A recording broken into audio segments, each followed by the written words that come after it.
All right, welcome back to the KnivesFAST channel, and it is finally time to do a comparison video of these two awesome Demko knives. We have the AD20 and the AD20.5, and right out of the gate, you can see that the 20 is a much larger knife, not even close. Again, I put these boxes out here because I believe the 20 just comes in a box, and I just think this packaging that Demko did with the 20.5 is so cool.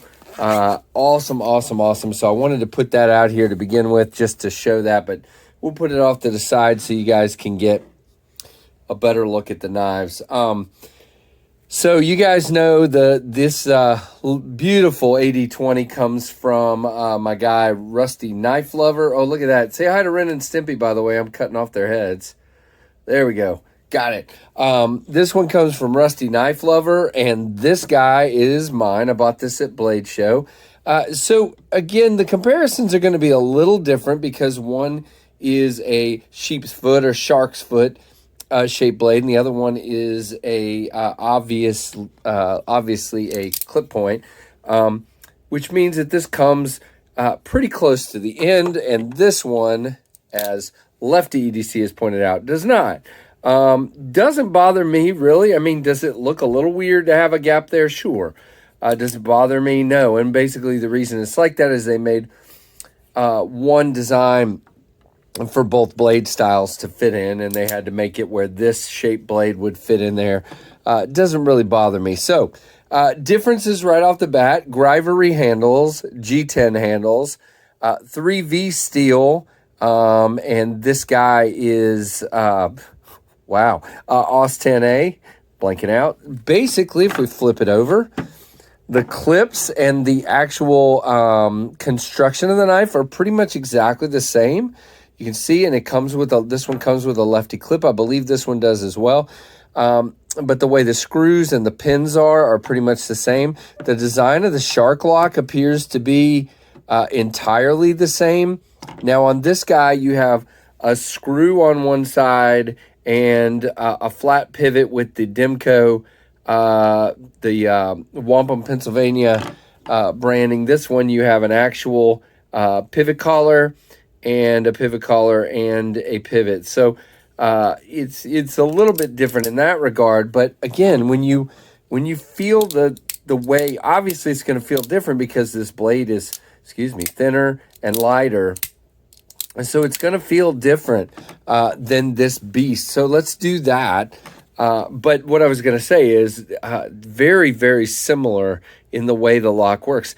The thumb studs appear to be basically the same.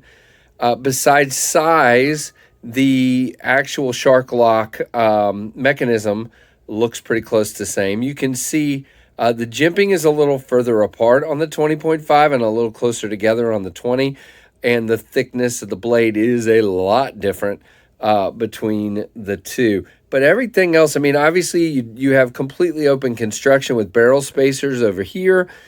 And you have a back spacer that seems to be made out of the same grivery over here, but that gives you a little bit of jimping back there if you want that. Both have the same kind of trigger, finger choil going on. One is made in America, the other one is made in Taiwan, obviously. So let's talk about some specs here. Let's get them up here where you can see them better. So on the 20, it is roughly 8.5 inches long, okay? And the 20.5 is 7.6. So overall, it's not a huge, actually, you know what? I am giving you, just so you know, I'm giving you the specs on the clip point version of this, just because I knew they would compare better. So again, mine is going to be a little bit shorter than that, so mine's probably more like 7.3.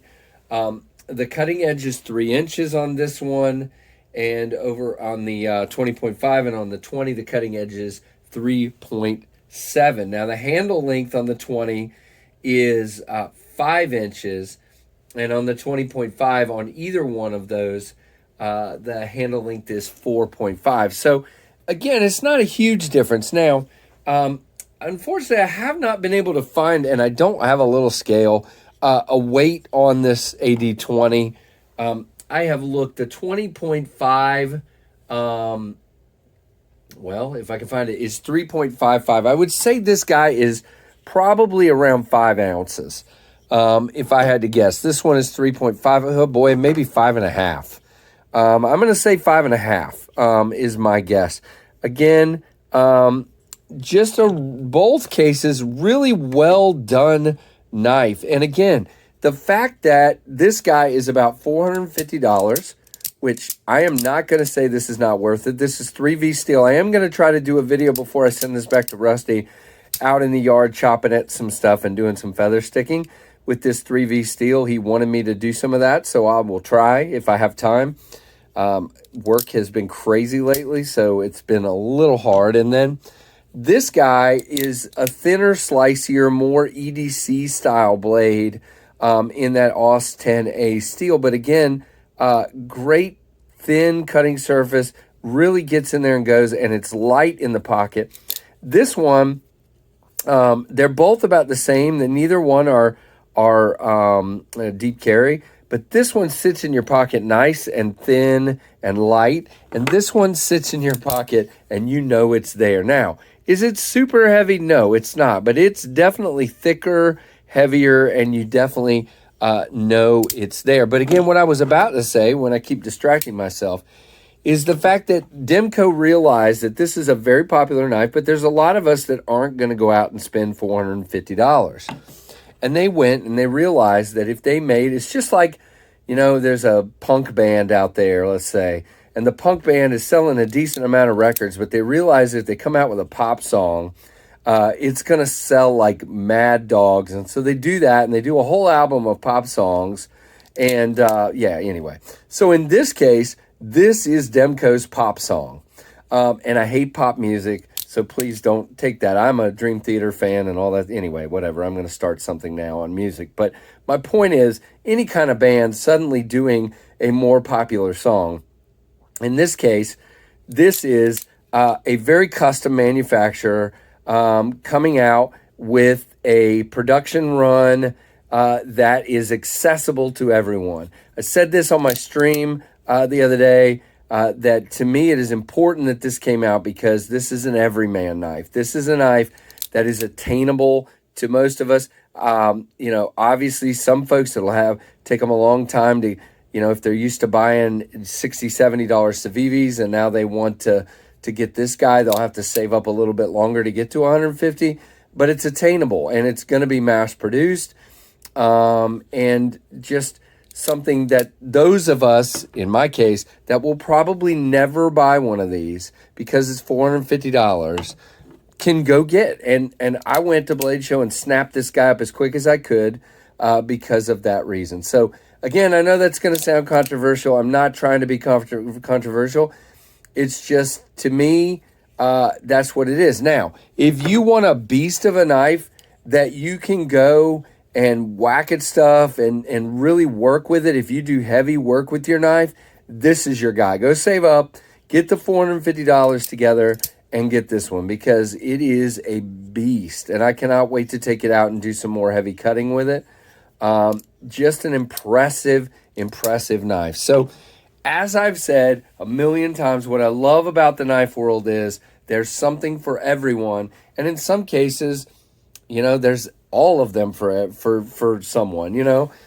There's some people that like both of these and will have both of these. There's some like me that will probably only have this one.